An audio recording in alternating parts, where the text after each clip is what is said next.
Mr. Speaker, the President's Cabinet.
Mr. Speaker, the President of the United States.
Tony.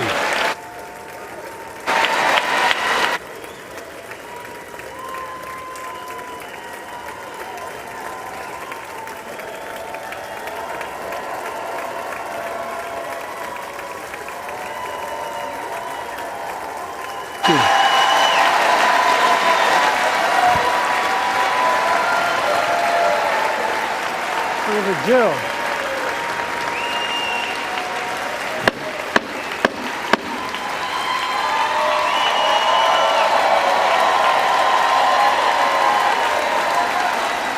Good evening.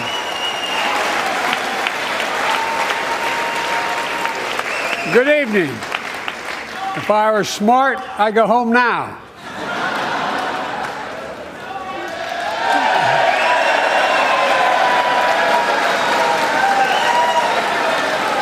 Mr. Speaker, Madam Vice President, members of Congress, my fellow Americans, in January 1941, Franklin Roosevelt came to this chamber to speak to the nation, and he said, "I address you at a moment unprecedented in the history of the Union. Hitler was on the march. War was raging in Europe. President Roosevelt's purpose was to wake up Congress and alert the American people that this was no ordinary time. Freedom and democracy were under assault in the world. Tonight, I come to this same chamber to address the nation. Now, it's we who face an unprecedented moment in the history of the Union. And yes, my purpose tonight is to wake up the Congress and alert the American people that this is no ordinary moment either. Not since President Lincoln and the Civil War have freedom and democracy been under assault at home as they are today. What makes our moment rare is that freedom and democracy are under attack both at home and overseas at the very same time. Overseas, Putin of Russia is on the march, invading Ukraine and sowing chaos throughout Europe and beyond. If anybody in this room thinks Putin will stop at Ukraine, I assure you he will not.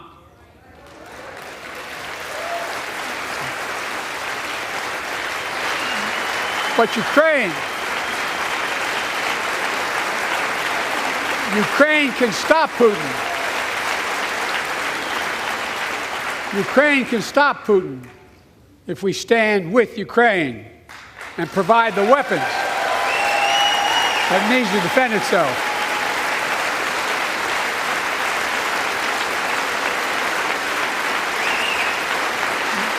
That is all. That is all Ukraine is asking. They're not asking for American soldiers. In fact, there are no American soldiers at war in Ukraine, and I'm determined to keep it that way. But now, assistance to Ukraine is being blocked by those who want to walk away from our world leadership. It wasn't long ago when a Republican president named Ronald Reagan thundered, "Mr. Gorbachev, tear down this wall." Now,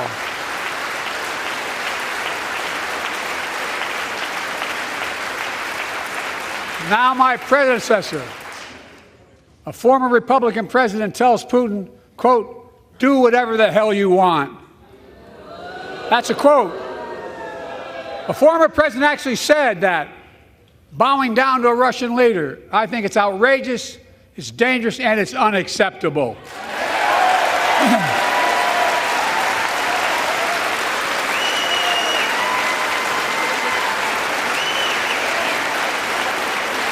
America is a founding member of NATO, the military alliance of democratic nations created after World War II to prevent war and keep the peace. And today, we've made NATO stronger than ever. We welcomed Finland to the alliance last year. And just this morning, Sweden officially joined, and their minister is here tonight. So I'm going to stand up. Welcome. Welcome, welcome, welcome.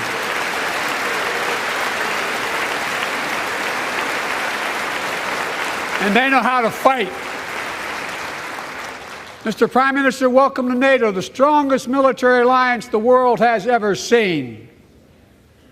I say this to Congress, we have to stand up to Putin. Send me a bipartisan national security bill. History is literally watching. History is watching. If the United States walks away, it will put Ukraine at risk. Europe is at risk. The free world will be at risk, emboldening others to do what they wish to do us harm. My message to President Putin, who I've known for a long time, is simple. We will not walk away.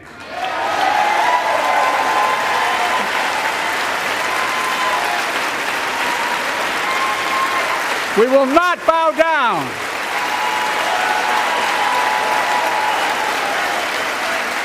I will not bow down. In a literal sense, history is watching. History is watching. Just like history watched 3 years ago on January 6th, when insurrectionists stormed this very Capitol and placed a dagger to the throat of American democracy. Many of you are here on that darkest of days. We all saw with our own eyes the insurrectionists were not patriots. They'd come to stop the peaceful transfer of power, to overturn the will of the people. January 6th lies about the 2020 election and the plots to steal the election posed a great, gravest threat to U.S. democracy since the Civil War. But they failed. America stood.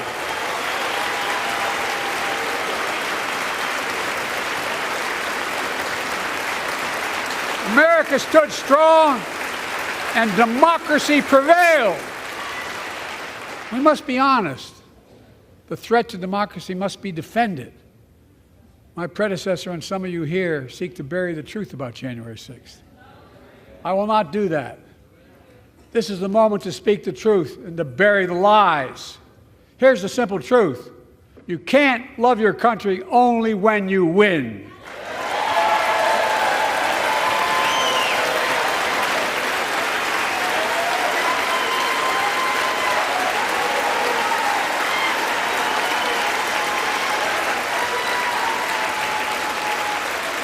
As I've done ever since being elected to office, I ask all of you, without regard to party, to join together and defend democracy. Remember your oath of office to defend against all threats, foreign and domestic. Respect free and fair elections, restore trust in our institutions, and make clear political violence has absolutely no place in America, zero place. Again, it's not hyperbole to suggest history is watching. We're watching. Your children and grandchildren will read about this day and what we do. History is watching another assault on freedom. Joining us tonight is Latoya Beasley, a social worker from Birmingham, Alabama. 14 months ago, she and her husband welcomed a baby girl thanks to the miracle of IVF. She scheduled treatments to have that second child, but the Alabama Supreme Court shut down IVF treatments across the state, unleashed by a Supreme Court decision overturning Roe v. Wade. She was told her dream would have to wait. What her family had got through should never have happened. Unless Congress acts, it could happen again. So tonight, let's stand up for families like hers. To my friends across the aisle, don't keep this waiting any longer. Guarantee the right to AVF. Guarantee it nationwide.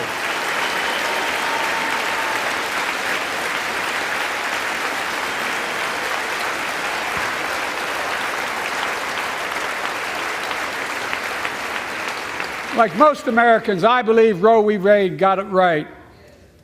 I thank Vice President Harris for being an incredible leader, defending reproductive freedom, and so much more.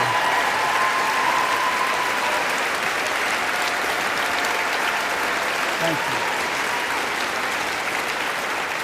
My predecessor came to office determined to see Roe v. Wade overturned. He's the reason it was overturned, and he brags about it. Look at the chaos that has resulted. Joining us tonight is Kate Cox, the wife and mother from Dallas. She's become pregnant again and had a fetus of a fatal condition. Her doctor told Kate that her own life and her ability to have children in the future were at risk if she didn't act. Because Texas law banned her ability to act, Kate and her husband had to leave the state to get what she needed. What her family got through should have never happened as well, but it's happening in too many others. There are state laws banning the freedom to choose, criminalizing doctors, forcing survivors of rape and incest to leave their states to get the treatment they need. Many of you in this chamber and my predecessor are promising to pass a national ban on reproductive freedom. My God, what freedom else would you take away? Look, it's a decision to overturn Roe v. Wade. The Supreme Court majority wrote the following, and with all due respect, justices, women are not without electoral power. Electoral or political power. You're about to realize just how much you're right about that.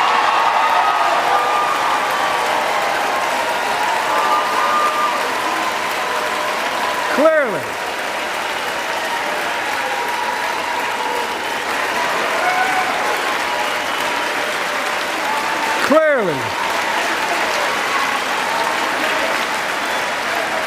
those bragging about overturning Roe v. Wade have no clue about the power of women.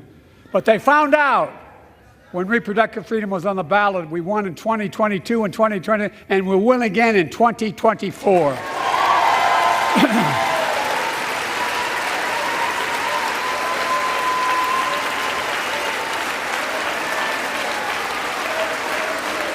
If you, the American people, send me a Congress that supports the right to choose, I promise you, I'll restore Roe v. Wade as the law of the land again.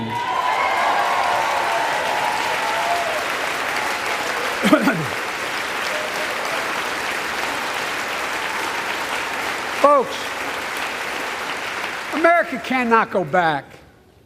I'm here tonight to show what I believe is the way forward, because I know how far we come. 4 years ago next week, before I came to office, the country was hit by the worst pandemic and the worst economic crisis in a century. Remember the fear, record losses? Remember the spikes in crime and the murder rate, raging virus that took more than 1 million American lives of loved ones, millions left behind? A mental health crisis of isolation and loneliness. A president, my predecessor, failed the most basic presidential duty that he owes to American people, the duty to care. I think that's unforgivable. I came to office determined to get us through one of the toughest periods in the nation's history. We have. It doesn't make news, but in 1,000 cities and towns, the American people are writing the greatest comeback story never told.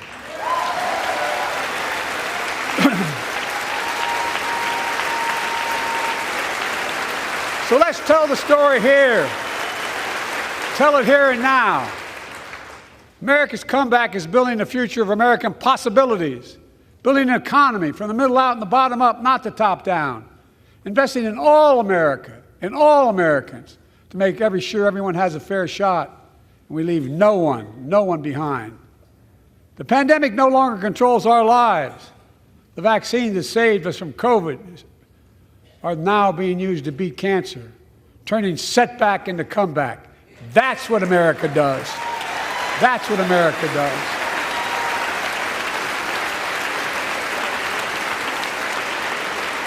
Folks, my inherited economy is on the brink. Now our economy is literally the envy of the world. 15 million new jobs in just 3 years, a record, a record. Unemployment at 50-year lows. A record 16 million Americans are starting small businesses, and each one is a literal act of hope. With historic job growth and small business growth for Black and Hispanics and Asian Americans, 800,000 new manufacturing jobs in America and counting. Where is it written we can't be the manufacturing capital of the world? We are, we will. More people have health insurance today More people have health insurance today than ever before. The racial wealth gap is as small as it's been in 20 years. Wages keep going up. Inflation keeps coming down. Inflation has dropped from 9% to 3%, the lowest in the world, and tending lower.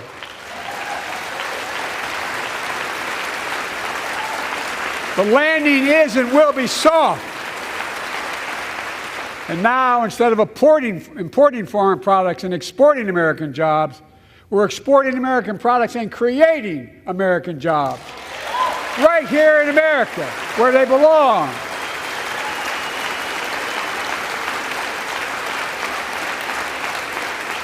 And it takes time, but the American people are beginning to feel it. Consumer studies show consumer confidence is soaring. Buy America has been the law of the land since the 1930s. Past administrations, including my predecessor, including some Democrats as well in the past, failed to buy American.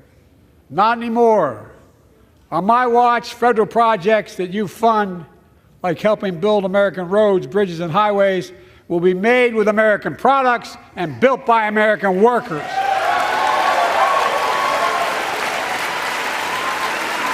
Creating good-paying American jobs.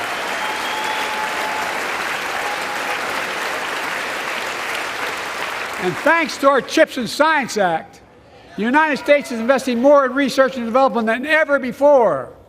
During the pandemic, a shortage of semiconductors, chips, that drove up the price of everything from cell phones to automobiles.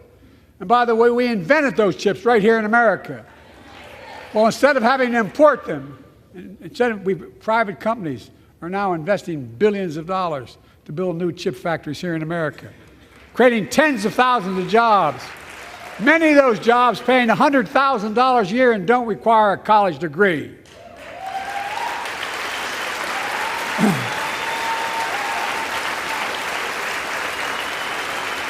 In fact, my policies have attracted $650 billion in private sector investment in clean energy, advanced manufacturing, creating tens of thousands of jobs here in America.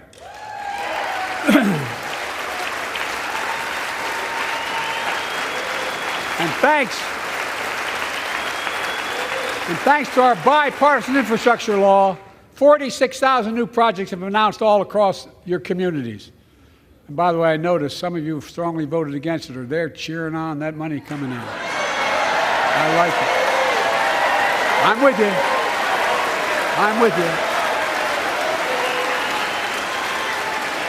And if any of you don't want that money in your district, just let me know.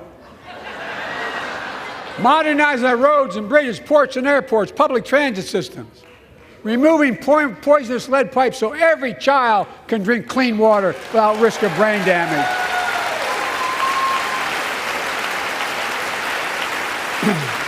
Providing affordable high-speed internet for every American, no matter where you live, urban, suburban, or rural communities, in red states and blue states. Record investments in tribal communities. Because of my investment in family farms, because I invested in family farms led by my Secretary of Agriculture, who knows more about this than anybody I know, we're better able to stay in the family for those farms and their children and grandchildren won't have to leave home to make a living. It's transformative. The great comeback story is Belvedere, Illinois, home to an auto plant for nearly 60 years. Before I came to office, the plant was on its way to shutting down. Thousands of workers feared for their livelihoods. Hope was fading. Then I was elected to office, and we raised the Belvedere repeatedly with auto companies, knowing unions would make all the difference. The UAW worked like hell to keep the plant open and get these jobs back, and together we succeeded. Instead of auto factories shutting down, auto factories reopening, and new state-of-the-art battery factories being built to power those cars there at the same.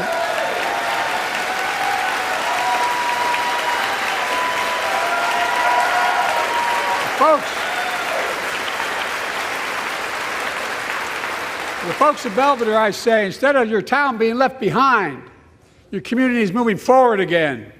Because instead of watching auto jobs of the future go overseas, 4,000 union jobs with higher wages are building the future in Belvedere right here in America.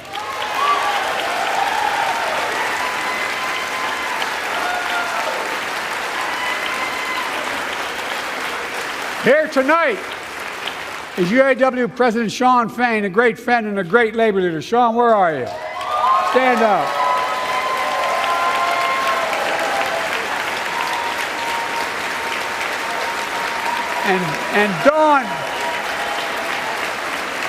And Dawn Sims, a third-generation worker, UAW worker at Belvedere.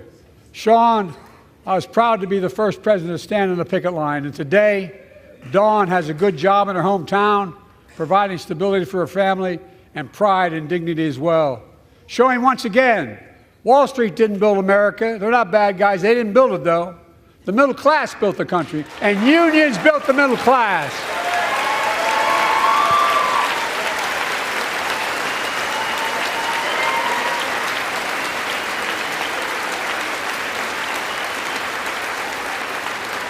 I say to the American people, when America gets knocked down, we get back up.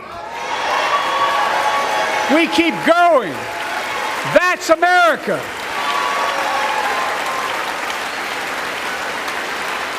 That's you, the American people. It's because of you America's coming back. It's because of you our future is brighter. It's because of you that tonight we can proudly say the state of our union is strong and getting stronger.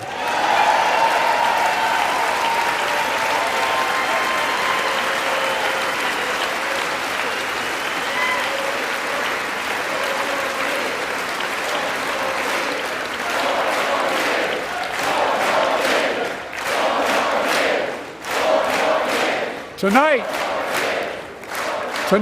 I want to talk about the future of possibilities that we can build together. A future where the days of trickle-down economics are over and the wealthy and the biggest corporations no longer get all the tax breaks. And by the way, I understand corporations. I come from a state that has more corporations invested than every one of your states in the United States combined. And I represented it for 36 years. I'm not anti-corporation, but I grew up in a home where trickle-down economics didn't put much on my dad's kitchen table. That's why I determined to turn things around so middle class does well. When they do well, the poor go way up and the wealthy still do very well. We all do well. And there's more to do to make sure you're feeling the benefits of all we're doing. Americans pay more for prescription drugs than anywhere in the world. It's wrong, and I'm ending it.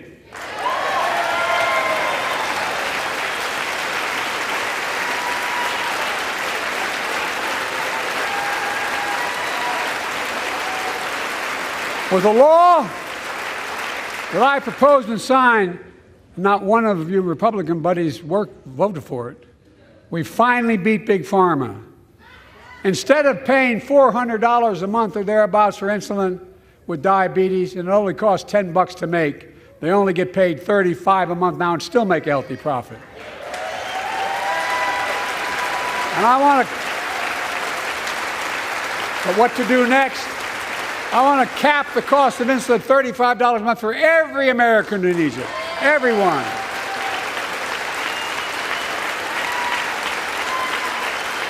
For years, people have talked about it, but finally we got it done and gave Medicare the power to negotiate lower prices on prescription drugs, just like the VA is able to do for veterans. That's not just saving seniors money, it's saving taxpayers money. We cut the federal deficit by $160 billion.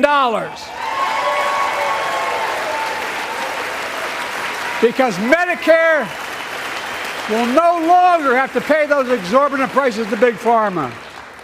This year, Medicare is negotiating lower prices for some of the costliest drugs on the market to treat everything from heart disease to arthritis. It's now time to go further and give Medicare the power to negotiate lower prices for 500 different drugs over the next decade. They're making a lot of money, guys. And they'll still be extremely profitable. Will not only save lives, it will save taxpayers another $200 billion.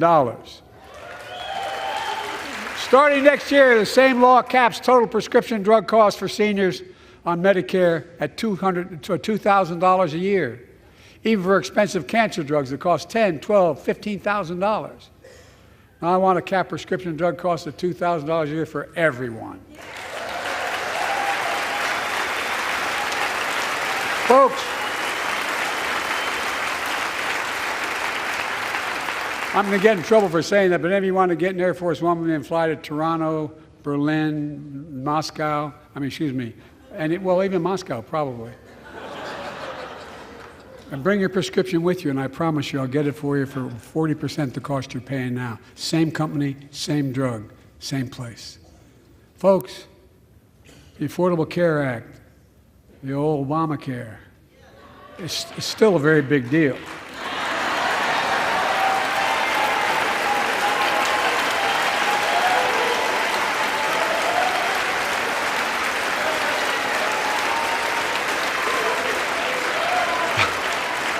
Over 100 million of you can no longer be denied health insurance because of pre-existing condition. But my predecessor, and many in this chamber, want to take this prescription drug away by repealing the Affordable Care Act. I'm not going to let that happen. We stopped you 50 times before, and we'll stop you again. In fact, I'm not only protecting it, I'm expanding it. The enacted tax credits of $800 per person per year reduce health care costs for millions of working families. That tax credit expires next year. I want to make that savings permanent.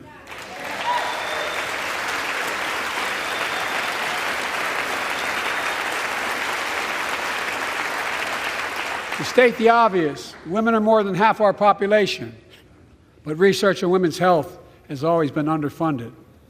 That's why we're launching the first ever White House initiative on women's health research, led by Jill, doing an incredible job as First Lady.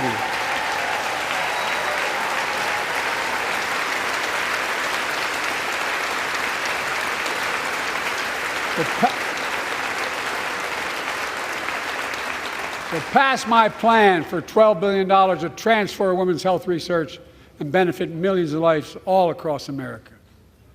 I know the cost of housing is so important to you. If inflation keeps coming down, mortgage rates will come down as well, and the Fed acknowledges that. But I'm not waiting. I want to provide an annual tax credit that will give Americans $400 a month for the next 2 years as mortgage rates come down, to put toward their mortgages when they buy their first home or trade up for a little more space. Just for 2 years.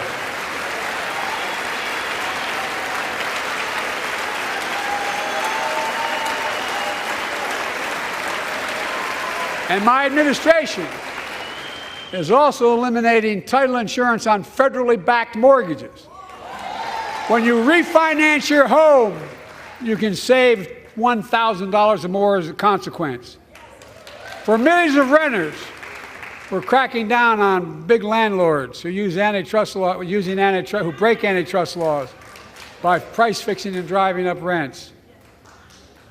We've cut red tape so builders can get federally financing, which is already helping build a record 1.7 million new housing units nationwide. Now pass and build and renovate 2 million affordable homes and bring those rents down.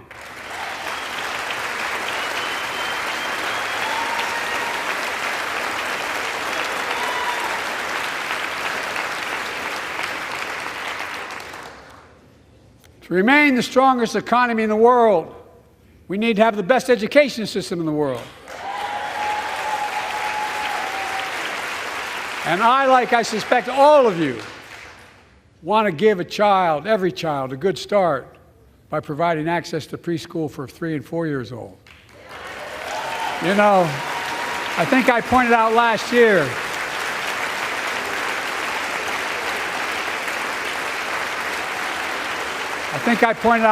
year that children coming from broken homes where there's no books, they're not read to, not spoken to very often, start school, kindergarten or first grade, having heard 1 million fewer words spoken. Well, studies show that children who go to preschool are nearly 50% more likely to finish high school, go on to earn a 2- and 4-year degree, no matter what their background is.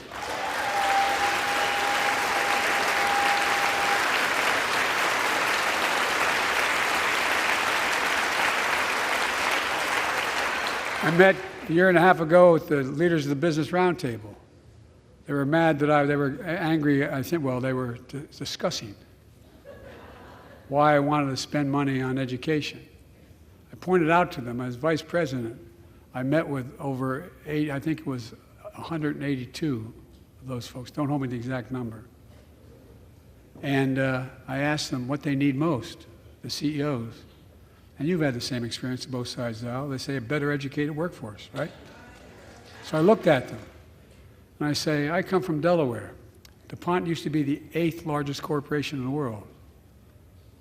And every new enterprise they bought, they educated the workforce to that enterprise. But none of you do that anymore. Why are you angry with me providing you the opportunity for the best educated workforce in the world? And they all looked at me and said, I think you're right. I want to expand high-quality tutoring and summer learning to see that every child learns to read by 3rd grade.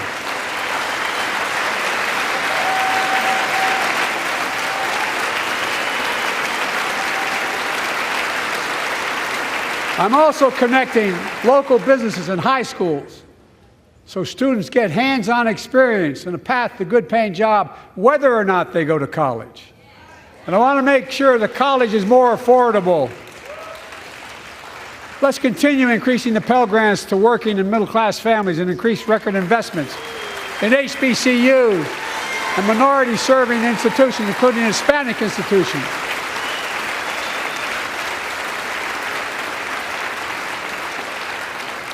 When I was told I couldn't universally just change the way in which we dealt with student loans, I fixed 2 student loan programs that already existed to reduce the burden of student debt for nearly 4 million Americans, including nurses, firefighters, and others in public service. Like Keenan Jones, a public educator from Minnesota, who's here with us tonight. Keenan, where are you? Keenan, thank you. He's educated hundreds of students so they can go to college. Now he's able to help, after debt forgiveness, get his own daughter to college.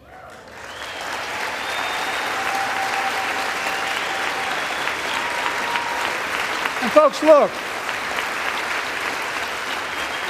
such relief is good for the economy because folks are now able to buy a home, start a business, start a family. While we're at it, I want to give public school teachers a raise.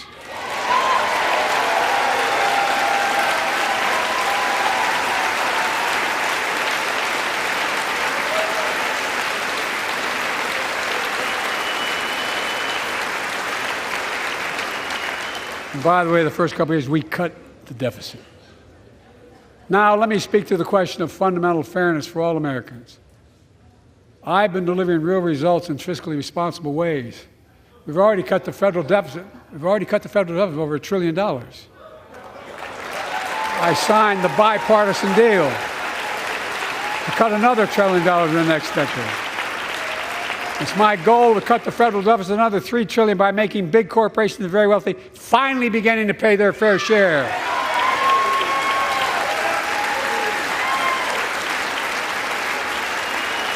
Look, I'm a capitalist. If you want to make or can make $1 million or millions of bucks, that's great. Just pay your fair share in taxes. A fair tax code is how we invest things to make this country great. Healthcare, education, defense, and so much more. But here's the deal. The last administration enacted a $2 trillion tax cut, overwhelmingly benefit the top 1%, the very wealthy and the biggest corporations, and exploded the federal deficit. They added more to the national debt than any presidential term in American history. Check the numbers. Folks at home, does anybody really think the tax code is fair? No. Do you really think the wealthy and big corporations need another $2 trillion tax break? No. I sure don't. I'm going to keep fighting like hell to make it fair. Under my plan, nobody earning less than $400,000 a year will pay an additional penny in federal taxes. Nobody, not one penny. And they haven't yet. In fact, the child tax credit I passed during the pandemic cut taxes for millions of working families and cut child poverty in half. Restore that child tax credit. No child should go hungry in this country. The way to make the tax code fair is to make big corporations and the very wealthy begin to pay their fair share. Remember in 2020, 55 of the biggest companies in America made $40 billion and paid zero in federal income tax. Zero. Not anymore. Thanks to the law I wrote and we signed, big companies have to pay a minimum of 15%. But that's still less than working people pay in federal taxes. It's time to raise corporate minimum tax to at least 21%.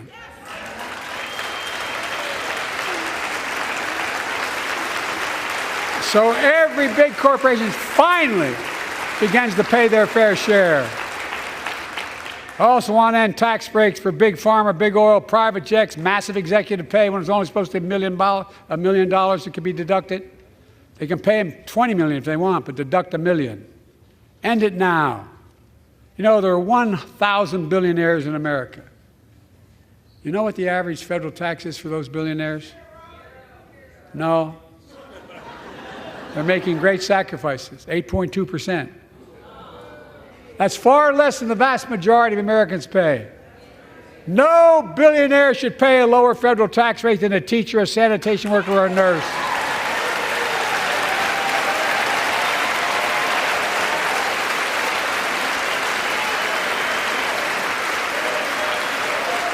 I propose a minimum tax for billionaires of 25%, just 25%. You know what that would raise? That would raise $500 billion over the next 10 years. And imagine what that could do for America. Imagine a future with affordable child care. Millions of families can get they need to go to work to help grow the economy. Imagine a future with paid leave, because no one should have to choose between working and taking care of their sick family member. Imagine the future of home care and elder care, and people living with disabilities so they can stay in their homes and family caregivers can finally get the pay they deserve. Tonight, let's all agree once again to stand up for seniors. Many of my friends on the other side of the aisle want to put Social Security on the chopping block. If anyone here tries to cut Social Security or Medicare or raise the retirement age, I will stop you.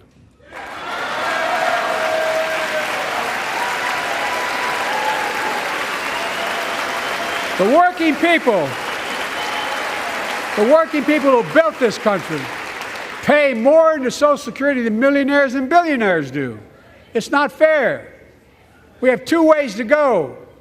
Republicans can cut Social Security and give more tax breaks to the wealthy. That's the proposal. Oh no, you guys don't want another $2 trillion tax cut? I kind of thought that's what your plan was. Well, that's good to hear. You're not going to cut another $2 trillion for the super wealthy. That's good to hear. I'll protect and strengthen Social Security and make the wealthy pay their fair share. Look,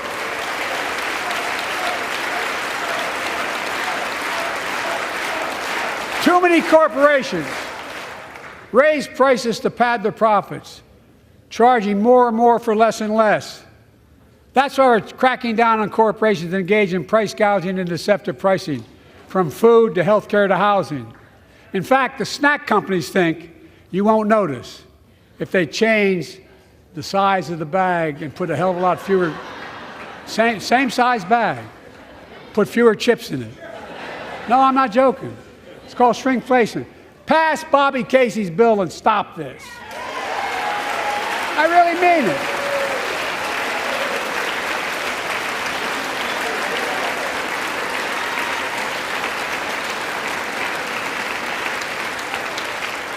probably all saw that commercial on Snickers bars. You get charged the same amount, and you got about, I don't know, 10% fewer Snickers in it. Look, I'm also getting rid of junk fees. Those hidden fees at the end of your bill that are there without your knowledge. My administration announced we're cutting credit card late fees from $32 to $8.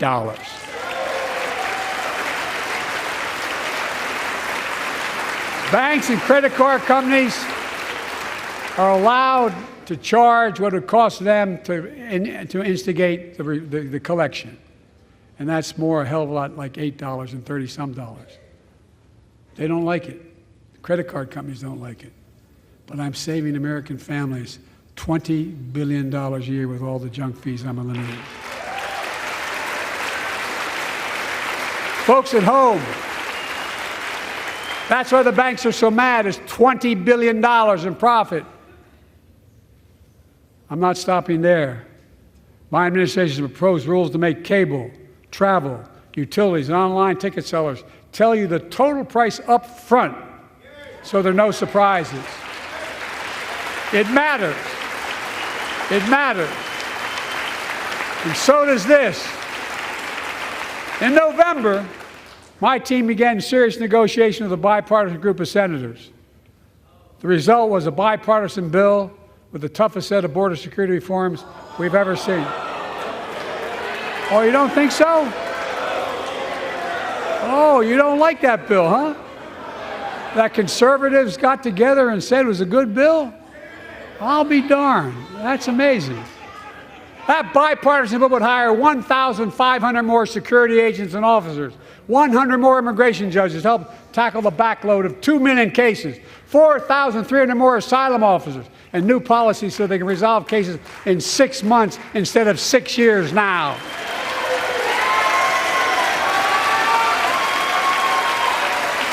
What are you against? 100 more high-tech drug detection machines to significantly increase the ability to screen and stop vehicles smuggling fentanyl into America. That's killing thousands of children. This bill would save lives and bring order to the border. It will also give me and any new president new emergency authority to temporarily shut down the border when the number of migrants at the border is overwhelming. The Border Patrol Union has endorsed this bill. The Federal Chamber of Commerce is, yeah. You're saying low. Look at the facts. I know you know how to read.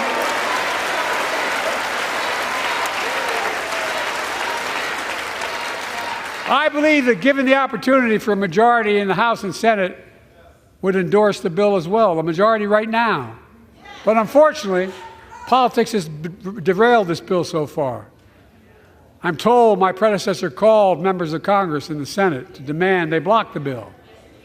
He feels political win. He viewed it as a political win for me and a political loser for him. It's not about him. It's not about me. I'd be a winner. Not really.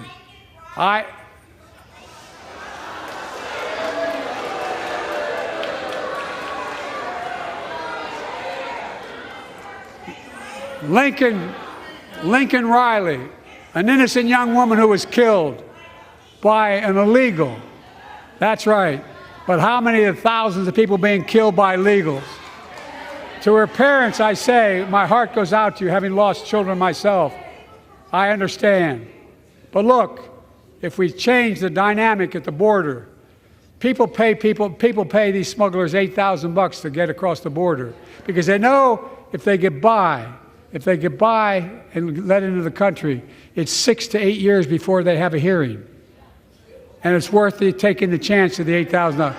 But if it's only 6 weeks, the idea is it's highly unlikely that people will pay that money and come all that way knowing that they'll be able to be kicked out quickly.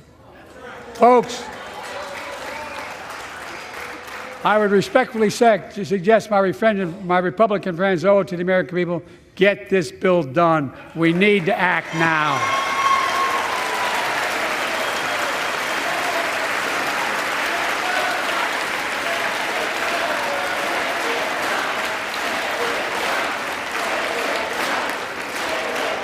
And if my predecessor is watching, instead of paying politics and pressuring members of Congress to block the bill, join me in telling the Congress to pass it. We can do it together.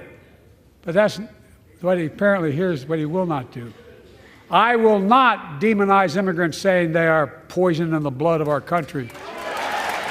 I will not separate families. I will not ban people because of their faith. Unlike my predecessor on my first day in office, I introduced a comprehensive bill to fix our immigration system. Take a look at it. It has all these and more. Secure the border. Provide a pathway to citizenship for dreamers, and so much more. But unlike my predecessor, I know who we are as Americans. We're the only nation in the world with a heart and soul that draws from old and new. Home to Native Americans, and ancestors have been here for thousands of years. Home to people of from every place on earth. They came freely. Some came in chains. Some came when famine struck, like my ancestral family in Ireland. Some to flee persecution, to chase dreams that are impossible anywhere but here in America. That's America. And we all come from somewhere, but we're all Americans.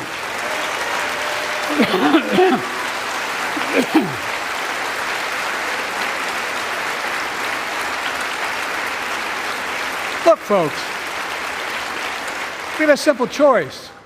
We can fight about fixing the border, or we can fix it. I'm ready to fix it. Send me the border bill now.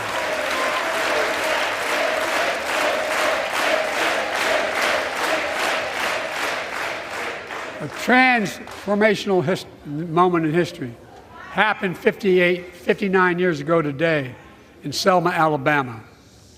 Hundreds of foot soldiers for justice marched across the Edmund Pettus Bridge, named after the Grand Dragon of the Ku Klux Klan, to claim their fundamental right to vote. They were beaten, they were bloody, and left for dead. Our late friend and former colleague, John Lewis, was on that march. We miss him.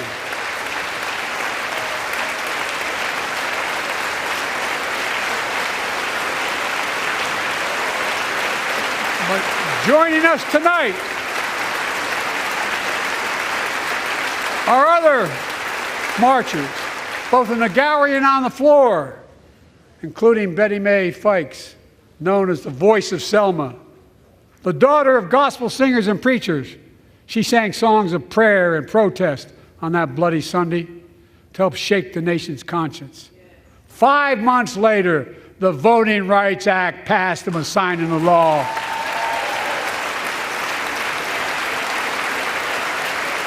Thank you. Thank you, thank you, thank you.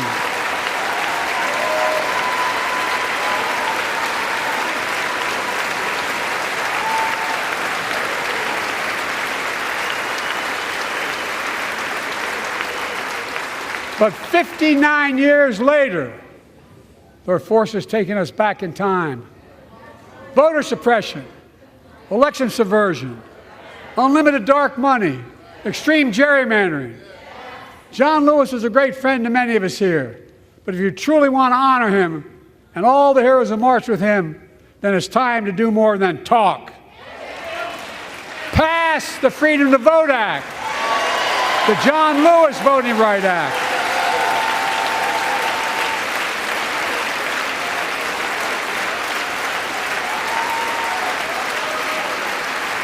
And stop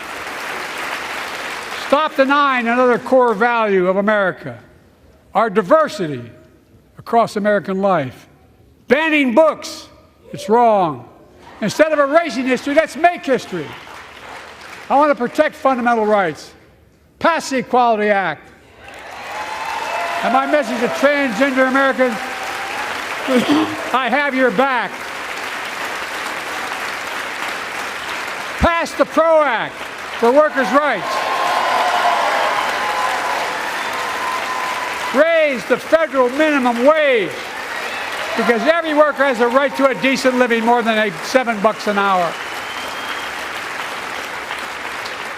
We're also making history by confronting the climate crisis, not denying it. I don't think any of you think there's no longer a climate crisis. At least I hope you don't. I'm taking the most significant action ever on climate in the history of the world.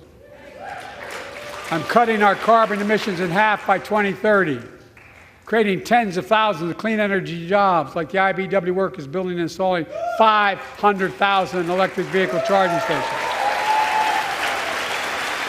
Conserving 30% of America's lands and waters by 2030. And taking action on environmental justice fence line communities smothered by the legacy of pollution. And patterned after the Peace Corps and AmeriCorps, I launched the Climate Corps to put 20,000 young people to work in the forefront of our clean energy future. I'll triple that number in a decade.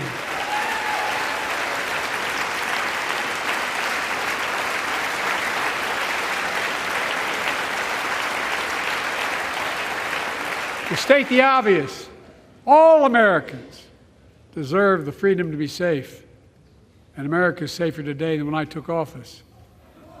Year before I took office, murder rates went up 30%. 30% they went up. The biggest increase in history. It was then, American voted against, I might add, we made the largest investment in public safety ever. Last year, the murder rate saw the sharpest decrease in history. Violent crime fell to one of its lowest levels in more than 50 years. But we have more to do. We have to help cities invest in more community police officers, more mental health workers, more community violence intervention. Give communities the tool to crack down on gun crime, retail crime, and carjacking. Keep building trust, as I've been doing by taking executive action on police reform and calling for it to be the law of the land. Directing my cabinet to review the federal classification of marijuana and expunging thousands of convictions for the mere possession, because no one should be jailed for simply using or have it on their record. Take on crimes of domestic violence. I'm ramping up the federal enforcement of the Violence Against Women Act that I proudly wrote when I was a senator, so we can finally end the scourge against women in America.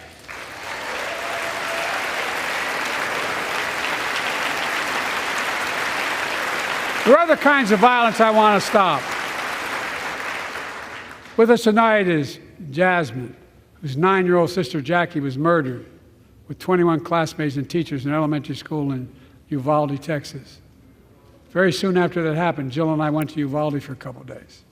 We spent hours and hours with each of the families. We heard their message, so everyone in this room, in this chamber, could hear the same message. The constant refrain, and I was there for hours meeting with every family. They said, do something. Do something. Well, I did do something by establishing the first ever Office of Gun Violence Prevention in the White House, that the Vice President is leading the charge. Thank you for doing it.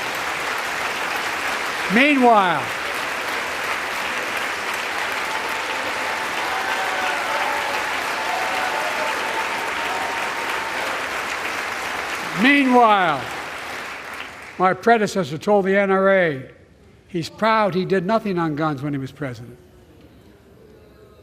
Oh. After another shooting in Iowa recently, he said, when asked what to do about it, he said, just get over it. There's his quote, just get over it. I say, stop it. Stop it, stop it, stop it.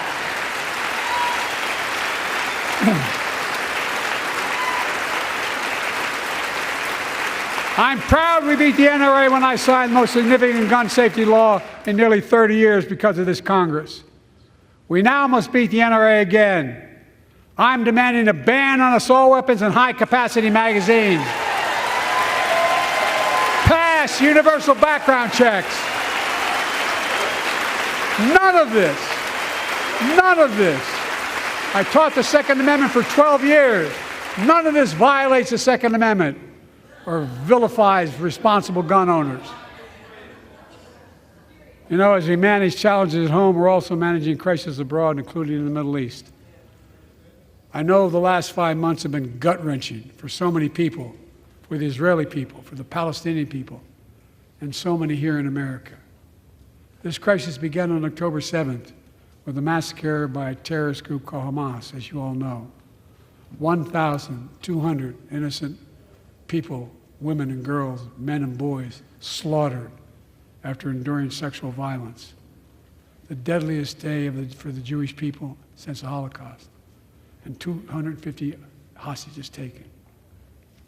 Here in this chamber tonight are families whose loved ones are still being held by Hamas. I pledge to all the families that we will not rest until we bring every one of your loved ones home. We also we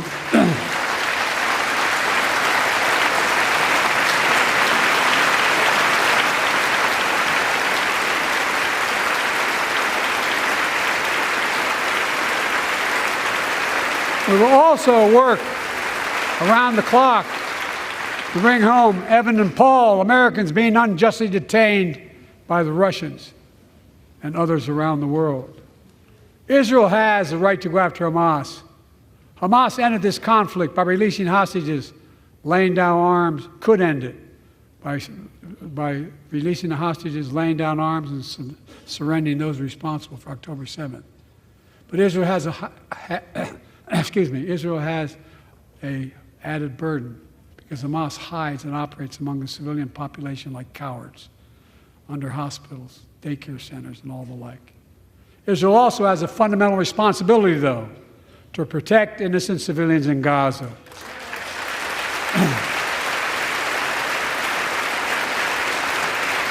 This war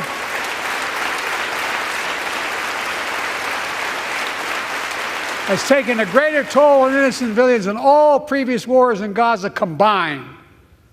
More than 30,000 Palestinians have been killed, most of whom are not Hamas. Thousands and thousands of innocent women and children, girls and boys, also orphaned. Nearly 2 million more Palestinians under bombardment or displacement. Homes destroyed, neighborhoods in rubble, cities in ruin. Families without food, water, medicine. It's heartbreaking.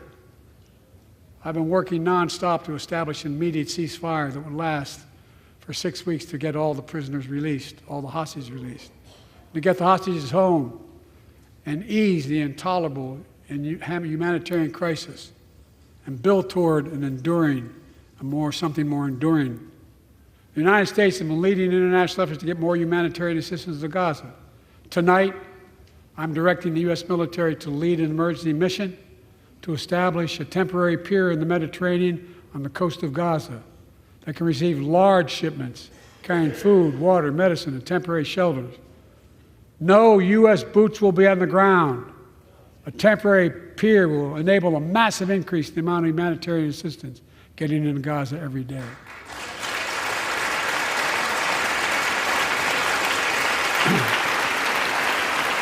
And Israel must do its part.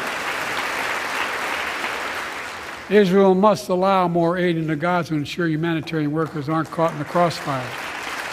And they're announcing they're going to have a crossing in northern Gaza. To the leadership of Israel, I say this: humanitarian assistance cannot be a secondary consideration or a bargaining chip. Protecting and saving innocent lives has to be a priority.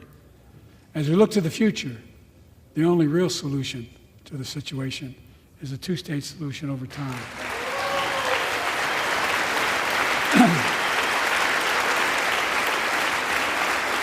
And I say this as a lifelong supporter of Israel. My entire career, no one has a stronger record with Israel than I do. I challenge any of you here. I'm the only American president of Israel in wartime. But there is no other path that guarantees Israel's security and democracy. There is no other path that guarantees Palestinians can live in peace with peace and dignity. And there's no other path that guarantees peace between Israel and all of its neighbors, including Saudi Arabia, with whom I'm talking. Creating stability in the Middle East also means containing the threat posed by Iran. That's why I built a coalition of more than a dozen countries to defend international shipping and freedom of navigation in the Red Sea.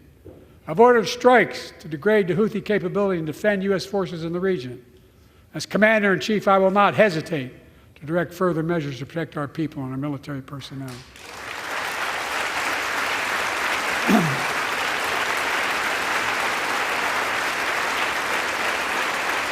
For years, I've heard many of my Republican and Democratic friends say that China is on the rise and America is falling behind. They've got it backwards. I've been saying it for over 4 years, even when I wasn't president. America's rising. We have the best economy in the world. And since I've come to office, our GDP is up, our trade deficit with China is down to the lowest point in over a decade. And we're standing up against China's unfair economic practices. We're standing up for peace and stability across the Taiwan Straits. I've revitalized our partnership and alliance in the Pacific. India, Australia, Japan, South Korea, the Pacific Islands. I've made sure that the most advanced American technologies can't be used in China, not allowing to trade them there. Frankly, for all this tough talk on China, it never occurred to my predecessor to do any of that. I want competition with China, not conflict. And we're in a stronger position to win the conflict of the 21st century against China than anyone else, for that matter, than any time as well. Here at home, I've signed over 400 bipartisan bills, but there's more to pass my unity agenda. Strengthen penalties on fentanyl trafficking. You don't want to do that, huh? Pass bipartisan privacy legislation to protect our children online. Harness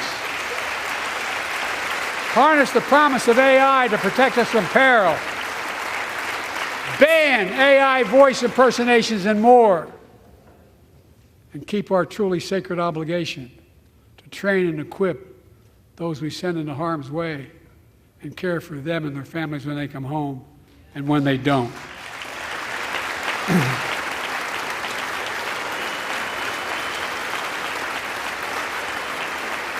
That's why the song Support and Help of Dennis and the VA, I signed the PACT Act. One of the most significant laws ever, helping millions of veterans exposed to toxins who now are battling more than 100 different cancers. Many of them don't come home, but we owe them and their families support. We owe it to ourselves to keep supporting our new health research agency called ARPA-H. And remind us that we can do big things, like end cancer as we know it, and we will.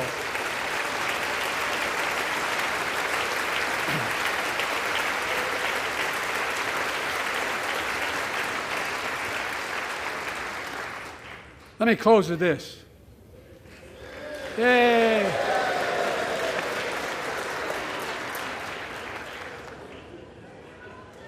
I know you don't want to hear any more, Lindsay, but I got to say a few more things. I know it may not look like it, but I've been around a while. When you get to be my age, certain things become clearer than ever. I know the American story.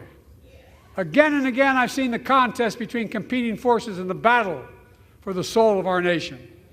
Between those who want to pull America back to the past and those who want to move America into the future. My lifetime has taught me to embrace freedom and democracy, a future based on core values that have defined America: honesty, decency, dignity, equality, to respect everyone, to give everyone a fair shot, to give hate no safe harbor. Now, other people my age see it differently. The American story of resentment, revenge, and retribution, that's not me. I was born amid World War II, when America stood for the freedom of the world. I grew up in Scranton, Pennsylvania, and Claymont, Delaware, among working-class people who built this country.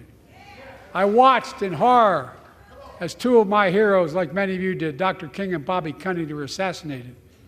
And their legacies inspired me to pursue a career in service. I left the law firm and became a public defender because my city of Wilmington was the only city in America occupied by the National Guard after Dr. King was assassinated because of the riots. And I became a county councilman almost by accident. I got elected to the United States Senate when I had no intention of running at age 29. Then vice president to our first black president. Now president to the first women vice president.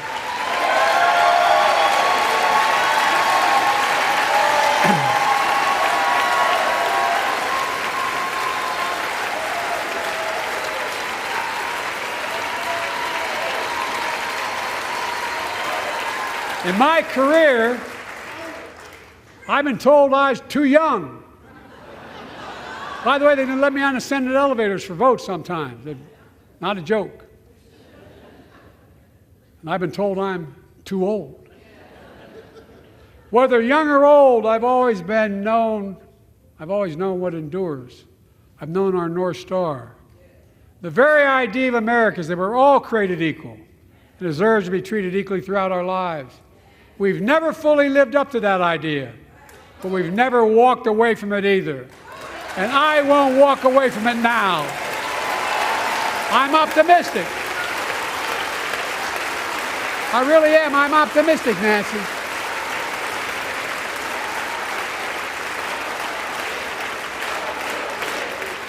My fellow Americans, the issue facing our nation isn't how old we are, it's how old are our ideas. Hate, anger, revenge, retribution are the oldest of ideas. But you can't lead America with ancient ideas that only take us back. You lead America, the land of possibilities. You need a vision for the future and what can and should be done. Tonight you've heard mine. I see a future where defending democracy, you don't diminish it. I see a future where we restore the right to choose and protect our freedoms, not take them away. I see a future where the middle class finally has a fair shot and the wealthy have to pay their fair share in taxes. I see a future where we save the planet from the climate crisis and our country from gun violence.